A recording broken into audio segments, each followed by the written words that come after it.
कृष्णा देवी जी ने अपने अनुभवों को शब्दों में पिरोया है। वो बताती हैं मानव जीवन की महिमा। ये संसार कर्म भूमि है, इसमें जैसा बीज बोया जाएगा वैसा ही फल काटना पड़ेगा।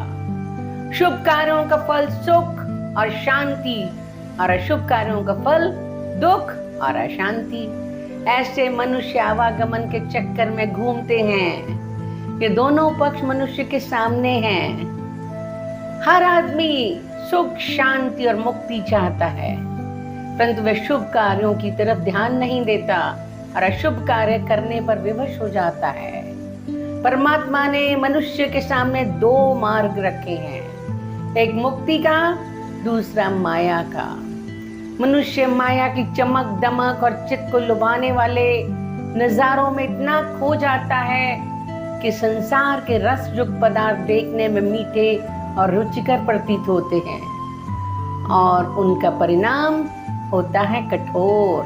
मनुष्य सुख शांति की आशा रखकर सांसारिक विषयों वासनाओं की ओर आकर्षित होता है, किंतु उसे सुख शांति के बदले में चिंता, कल्पना, कलह, क्लेश और अशांति मिलती है।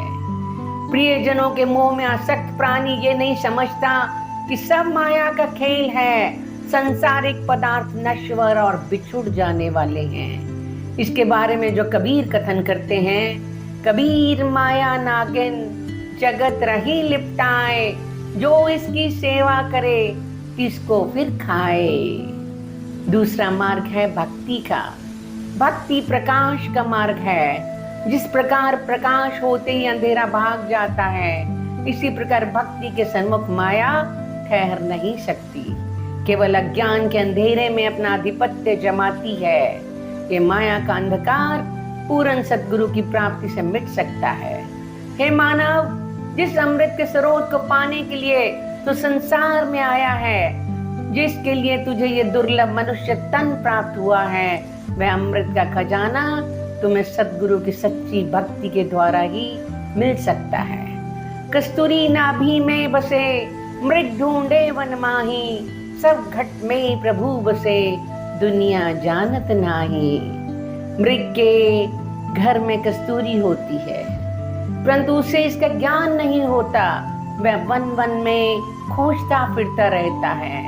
उसी प्रकार प्रत्येक प्राणी के घर में प्रभु विराजमान है, परंतु कोई भी मानव पूर्ण सद्गुरु के बताए मार्ग के बिना उसे प्राप्त नहीं कर सकता। पूर्ण सद्गुरु ही उसे भक्ति का मार्ग दिखाते हैं। पूरी लगन से गुरु के बताए पथ पर चलकर भक्ति की शांति से मोह, अज्ञान, लोभ, अभिमान और माया इस प्रकार भागती है जिस प्रकार सूर्य उदय होने से अंधकार दूर हो जाता है।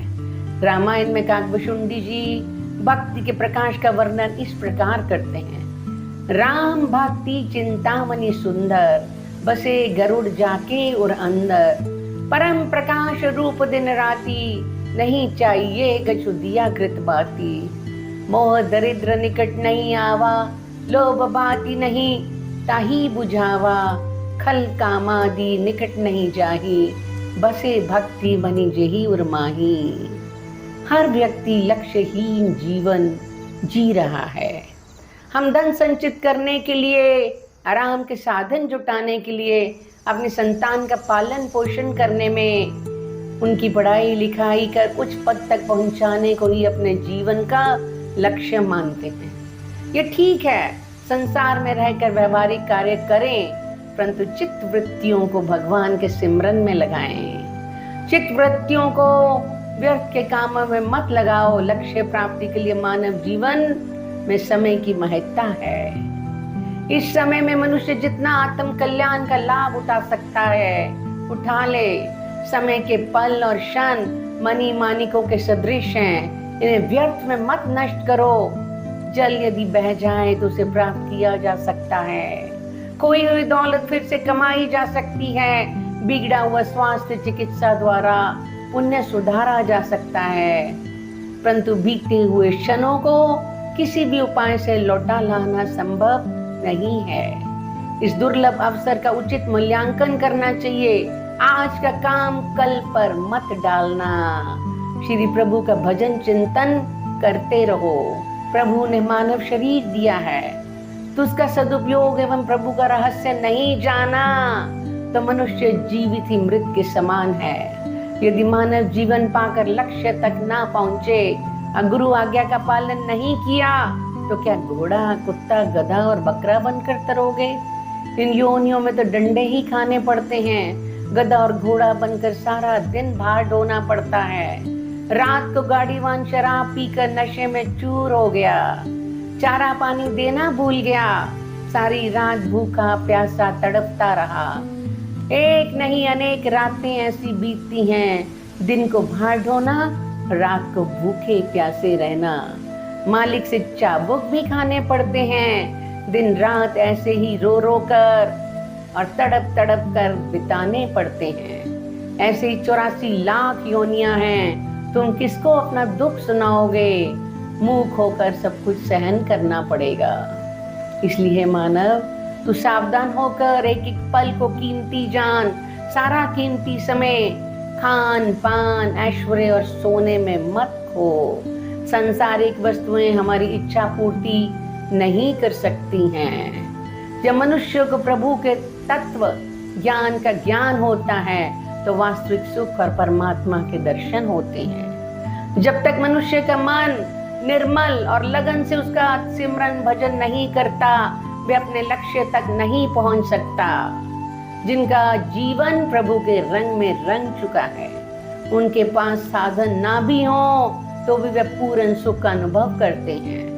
वे एकाग्र मन करके उसके चिंतन में डूब जाते हैं और अपनी शुद्ध बुद्धि खो बैठते हैं। वे जीवन यापन के लिए संसारिक व्यवहार करते हैं। प्रायः देखा जाता है कि मानव प्रभु का अंश है, परंतु फिर भी दुखी है, आनंद विहीन है।